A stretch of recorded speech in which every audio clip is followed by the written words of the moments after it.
एक दिन निम्मो नाम का एक चोर गहनों की दुकान से चोरी करके जा रहा था। इतने में उसकी जेब से एक कीमती हीरा नीचे गिरा। जब तक वो झुककर उसे उठाता, एक मुर्गी ने उसे निगल लिया। अरे अरे रुको, मेरा हीरा! ए मुर्गी रुक! निम्मो चिल्लाते हुए मुर्गी को पकड़ने के लिए उसके पीछे भागने लगा। मुर्गी गली में और तेजी से भागने लगी। निम्मो भी उसके पीछे भागने लगा। मुर्गी एक हिंडोले पर चढ़ गई। निम्मो भी हिंडोले का चक्कर लगाने लगा।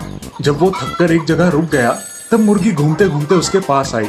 निम्मो ने झपट मार के उसे पकड़ लिया। लो डेक्कन क्वीन, आखिर तुम्हें पकड़ ही लिया। अब दिखा मेरे चुंगल से निकलकर। तब मुर्गी ने उसके चेहरे पर जोर से तोच मारा।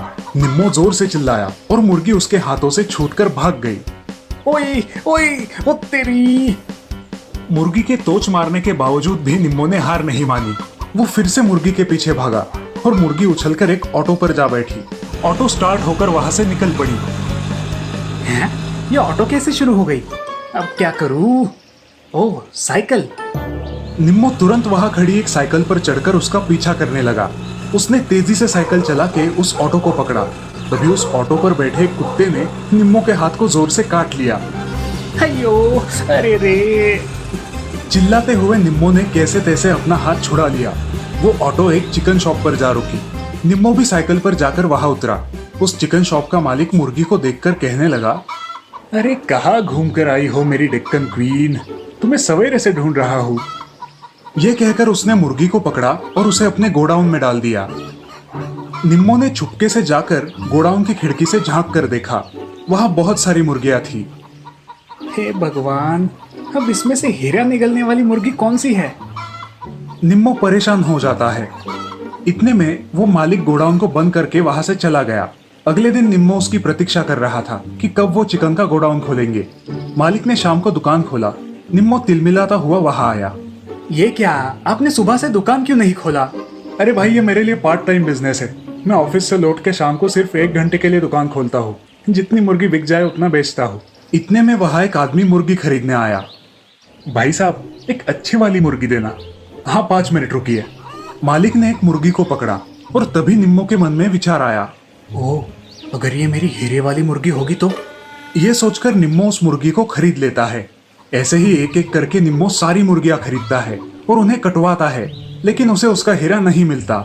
ओह, अब क्या करूं? देखिए, मुझे ये मुर्गियां पसंद नहीं आई है। मैं कल फिर आऊंगा और मुर्गियां खरीदूंगा। निम्मो का अजीब बर्ताव देख के दुकान मालिक अचरज में पड़ता है। क्या अजीब आदमी है, लगता है सठिया गया है। निम्मो हर रोज उस दुकान में आकर किसी और को मुर्गी खरीदने नहीं देता था और मुर्गियों को कटवा के उनमें हीरा ढूंढता था। आज जरा देर हो गई। किसी को मुर्गी नहीं बेची ना? किसी को नहीं बेचा, पर साहब बिरयानी बना रहे तो उनको मुर्गी मुफ्त में दे दिया। निम्मो ने तुरंत वहां बची हुई मुर्गियों को कटवाया, लेकिन उनमें हीरा नहीं मिला। यानी जो मुर्गी साहब लेके गए, उस मुर्गी ने हीरा निगला होगा। यहाँ साहब की पत्नी ने उस मुर्गी को काटकर बिरयानी बनाई। तभी निम्मो दाढ़ी मूछ लगाकर भेष बदलकर उनके घर आया। जी, आप कौन हैं? मैं सीआईडी अफसर सक्सेना हूँ। आपके घर एक केस के सिलसिले में आया हूँ। वो हीरे की चोरी का केस है ना? यकीनन ये उस निम्मो ने ही किया होगा। एक बार बस हाथ आ जाए, उसे जिंदगी भर जेल में ही सड़ता रहना होगा। निम्मो घबराकर बोला, ठीक है, मुझे बहुत भूख लगी है। बिरयानी हो तो खिलाइए ना। आप कैसे जानते हैं हमारे घर बिरयानी बनी है? ठीक है, आइए साथ में बैठ के खाते हैं बिरयानी। दोनों डाइनिंग टेबल पर बैठते हैं। साहब की पत्नी बिरयानी के बर्तन लेकर वहां आती है। निम्मो बेसब्री से उस बर्तन की ओर देखता है। साहब की पत्नी उसकी प्लेट में बिरयानी परोसती है। निम्मो उस प्लेट में हीरा ढूंढने लगता है। बिरयानी खाना छोड़कर क्या ढूंढ रहे हैं सर आप? कुछ नहीं, बस यही चेक कर रहा था कि चावल में कंकर तो नहीं है। निम्मो साहब की प्लेट छीन के उसमें भी हीरा ढूंढने लगा। बाद में बर्तन को भी छीन लिया और उसमें भी हीरा ढूंढने लगा। तभी साहब की पत्नी बोली, अजी मैं बताना भूल गई, जब चिकन को काटा तो उसमें से ये चमकता हुआ पत्थर मिला। हीरे को देखते ही निम्मो खुश हुआ। अरे, ये तो हीरा है। निम्मो को साहब और उसकी पत्नी शक की निगाह से देखने लगे और साहब ने तुरंत उसकी नकली दाढ़ी खींच ली।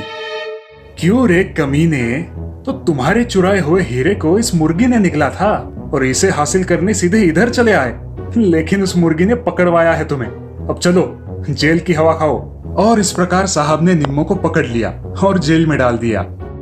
तो दोस्तों, इस कहानी से हमें यह सीख मिलती है कि झूठ कभी ना कभी दुनिया के सामने आ ही जाता है। इसीलिए हमेशा सच्चाई के रास्ते चलने में ही हमारी भलाई है।